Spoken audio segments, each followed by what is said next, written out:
your comment is don't torture yourself though. And Yes. I'm interested. I'm curious to know what you mean by Right. that. Oh, you're interested. Oh, that's a good one. You're curious. Yeah. There is a part of the brain, and I'm pretty sure it's meant to work for you. Now, for some explainable reason at this stage, and I've run it past a few experts, they all agree with me, but they don't know why. But there's a part of your brain that tortures you. And I think it's probably like the heat of an oven.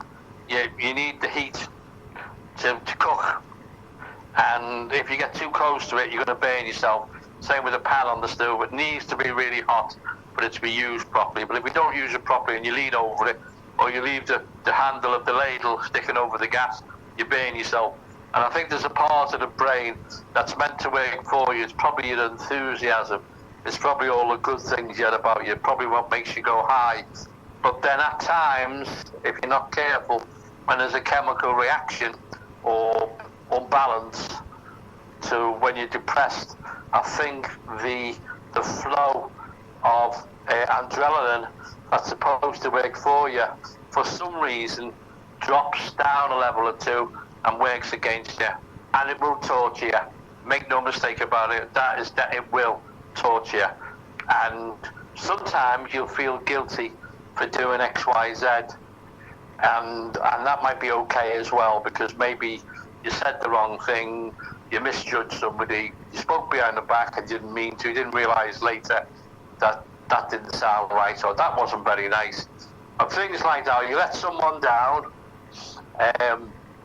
or you're part of a group that let someone down, and you feel guilty. That's okay, because that can be good to a certain extent, because you're going to reassure yourself that you don't do it again. You realise on reflection that you shouldn't have did what you did or said what you said. That's good. But then it stops there. You feel bad, do something about it, get them some flowers, say you're sorry, or make friends with one of the family and do something for charity to make up for it if you can't make up friends. Do something positive, but do not torture yourself, and don't let your brain torture you any more that you need to kick up the backside because you shouldn't have done or said what you said. But then don't let it carry on when you're lying in bed overnight, when you get up in the morning and throughout the day. You constantly torturing yourself. Your brain will do that. So you have to recognise it and snap it and turn it around, and it's a big factor in depression. I would say 3/4 of it, people can't shake it off because of some form of guilt. Okay, and that could be that you let somebody else down, or you feel you've let your family down, or another big one is you think you've let yourself down, and because of X, Y, Z, all them years ago, is why I'm suffering now. But the answer is no. Don't tolerate it. And when you get enough steam in your lungs, then fight it, because you need to, because that will come looking for you.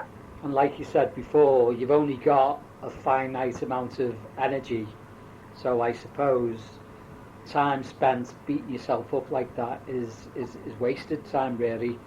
When you've only got, if you use it all up, well, what's left for you to? It's not going to help you recover. Live the rest of your life.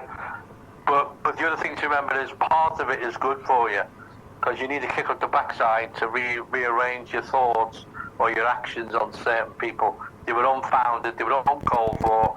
You either did it without thinking properly, or you were part of a group where you thought it was good at the time, and you realised on reflection that a few of the people you were mixing with were out of order, and you shouldn't have gone along with it. So that's good. It's good to kick yourself up the arse backside, and it's good to have a little go at yourself. But then it stops there.